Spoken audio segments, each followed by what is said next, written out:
The question is whether the government will be able to. Constitutionally, the argument the government has made is that having dissolved Parliament, it has to hold these elections within 45 to 60 days after that dissolution.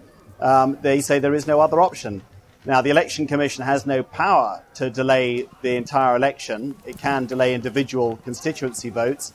But obviously, if the Commission feels it can't hold the election, well, the one thing they'd be able to do is all the commissioners would have to resign. Then they'd have to appoint another one. It's a very messy situation in which to hold an election. But the point the government has made is, what's the alternative? We have, in effect, a caretaker government at the moment. We have a protest movement that has shown that it can sabotage these elections and is determined to do so using violent methods. We saw yesterday a very determined attack on a stadium where election registration was going on. And in those circumstances, it's hard to know what kind of election it would be. You've got the main opposition party also boycotting it.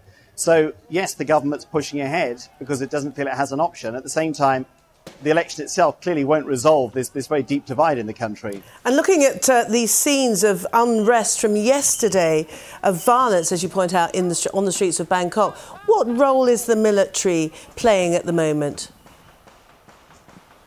A very unclear one. In fact, we're expecting to hear from the army commander very soon, and what he says will be very important to see which way they're going to swing. Privately, he has urged the government to postpone the election, as the Election Commission has.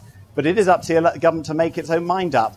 One of the problems is that the police force is so demoralised and appears to be under orders to minimise the use of force against protesters, and that's making it very ineffective. The protesters know that if they attack something, the chances are the police did fight back yesterday. There were some very, very ugly scenes. There was quite a lot of shooting. We're not sure at this stage where it came from, but we have 2 people dead and a number injured from gunshot wounds. We also had police surrounded and beaten, forced to take shelter in neighbouring apartments and change into civilian clothes to escape. So you have an effectively demoralised and useless police force and a government that would like the help of the army but can't depend on it. So it's a very, very fragile situation. And frankly, some of the scenes of violence yesterday were deeply disturbing. There is a dehumanising element to the way that the two sides see each other, and the behaviour on the streets, the violence towards individuals, is becoming quite shocking and very worrying.